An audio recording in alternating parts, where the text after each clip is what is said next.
Então, voltamos aqui para a nossa segunda aula, e nessa segunda aula, continuando nesse pensamento do que seja a leitura, a gente vai para o que é texto.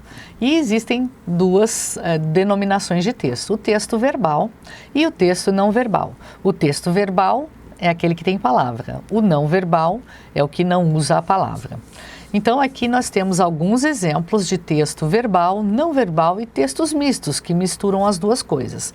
A gente tem aqui um diagrama da classe média robusta, em que a gente tem alguns gráficos de pizza, né? Junto com algumas palavras. Esse é um texto misto. No meio temos um poema, que é simplesmente composto com palavras, então um texto completamente verbal.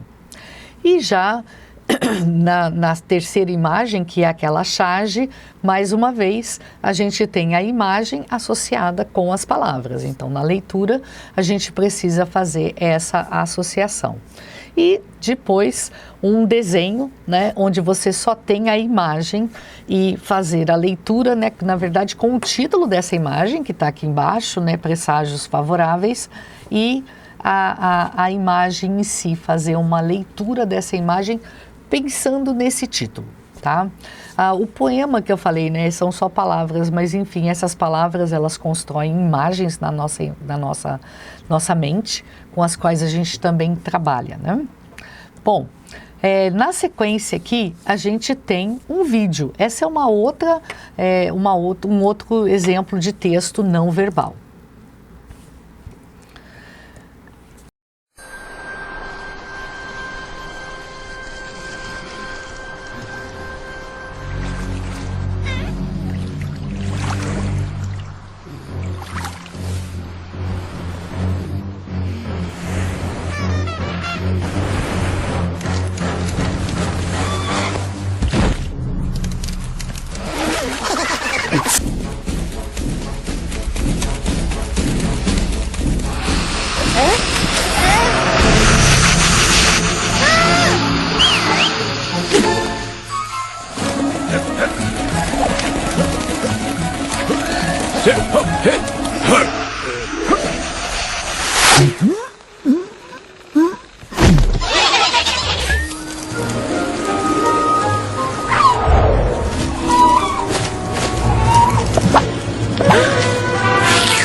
Depois do vídeo, nós temos aqui então uma definição teórica, né, do que seja texto verbal. Então, texto verbal é uma unidade linguística concreta, percebida pela audição, né, na fala, ou pela visão na escrita, que tem unidade de sentido e intencionalidade comunicativa. Então, não é porque eu juntei um monte de palavras que eu vou ter um texto. Eu vou juntar um monte de palavras, ou talvez até poucas palavras, mas elas têm que ter sentido e têm que ter uma intenção, senão não é texto. Por exemplo, né? Isso é um texto? Foi, Maria, pedra, estar, mentira. Não, isso não é um texto, porque não faz sentido, ok? Aqui, de outra forma, né, nós temos um poema do Ricardo Ramos, que se chama Circuito Fechado, e se nós pararmos para ler, a gente vai perceber que há uma sequência de ação de alguém que está se levantando para ir trabalhar. Chinelo, vaso, descarga, pia, sabonete, água, escova, creme dental, água, espuma e assim por diante. É a sequência, né, de alguém se levantando e fazendo a sua higiene matinal para ir trabalhar. Então, isso é um texto, porque embora eu não tenha palavras que façam as conexões, eu tenho aí um sentido e uma intenção. Mesma coisa aqui nessa charge, né? O patrão bate ali naquele cubículo do servidor e fala, né? Demissão hoje. Aí não, aliás, ele pergunta, né? Demissão hoje? Não, obrigado, passa na semana que vem. Né? O chefe perguntando, né? Na verdade é uma pergunta irônica e o empregado responde literalmente, né? Bom, já que você vai me dar a opção, então não quero ser demitido hoje, né? Passa na semana que vem. Então tá aí, é um texto também e ele tem uma intenção e faz um sentido. Então, a tira retrata uma situação comunicativa e, ao fazer isso, joga com os papéis sociais dos interlocutores. Então, aí algumas coisinhas para você levantar algumas hipóteses, né? Que papel social representa o homem em pé com um papel na mão? Então, possivelmente aí o chefe, né? Que papel social representa o homem sentado? Então, como eu falei, né? Possivelmente o empregado. E qual era a intenção do homem em pé ao produzir o enunciado? Então, possivelmente, ele estava dizendo, né, que o rapaz seria demitido, só não queria ser direto, por isso faz em forma de pergunta para deixar a situação mais amena, né? Observe a resposta do homem sentado. Ele é coerente com o enunciado do seu interlocutor? Por quê, né? Na verdade, não, porque a intenção não era literal, era uma intenção não literal, né? O texto é uma história em quadrinhos, gênero cuja finalidade é criar humor. O autor da tira, para criar humor, pôs em destaque um dos elementos da produção dos discursos. Identifique qual é esse elemento e explique como isso ocorre. Então, na verdade, ele coloca aí em destaque a questão da ironia, né? E ele tenta fazer isso, até uma ironia, para amenizar o conteúdo da fala dele, porque ter que ser responsável pela demissão de alguém não é algo agradável a ninguém, e ele tenta fazer isso de uma forma por meio da pergunta, que não é uma pergunta, né, na realidade. Então, essa leitura, né, ela vai além do universo da palavra escrita. Tá aí uma outra coisa que temos que ser capaz de perceber, né, como falamos na aula passada. A intencionalidade discursiva são as intenções, né, que estão escondidas por trás do enunciado. Aqui nós temos dois poemas, um mais antigo, que é o da direita, né, da minha direita aqui, e o outro que é uma paráfrase, né?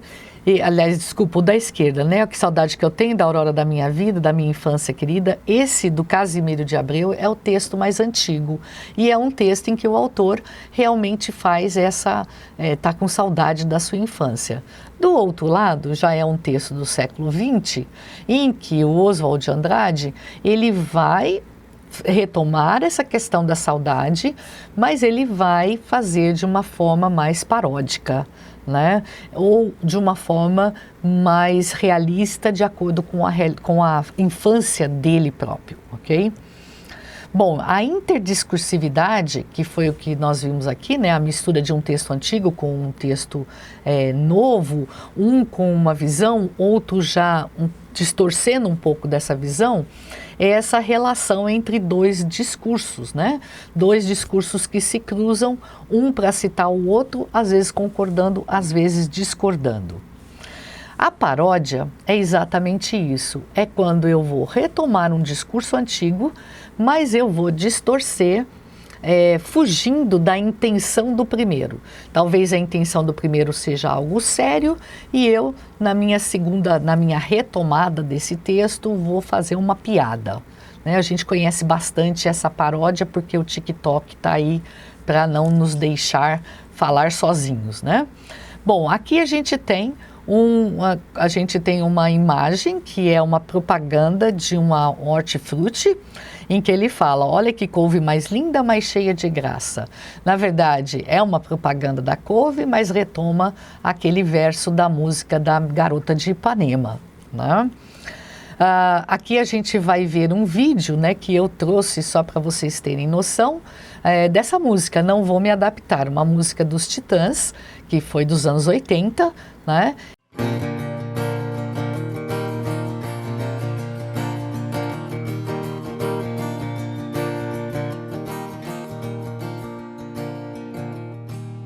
Eu não caibo mais nas roupas que eu cabia, não encho mais a casa de alegria. Os anos passaram enquanto eu dormia, e quem eu queria ver me esquecia. Será que eu falei o que ninguém ouvia?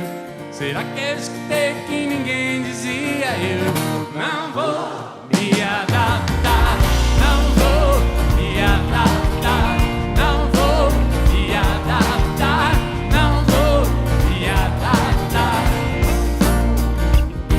e ela foi feita uma paródia dela. E na sequência, a gente tem o videozinho da paródia dessa música, né, em que o cidadão troca o não vou me adaptar por não vou me aposentar, diante das mudanças na lei da aposentadoria. Se essa é do seu tempo, pode se preocupar com a sua aposentadoria. Titãs, vamos lá, galera. Previdência meu patrão não recolhia. Antes de ser demitido eu não sabia. O que eu arranjei depois não era emprego de verdade. Trabalhava mais na clandestinidade. Recolher como autônomo até que eu queria, mas gastando com isso eu não comeria. Eu não vou me aposentar, não vou me aposentar, não vou me aposentar, não vou me aposentar.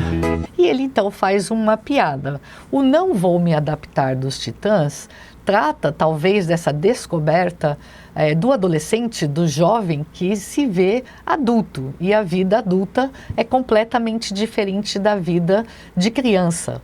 As relações com a família mudam completamente, e ele está diante exatamente desse problema na vida dele.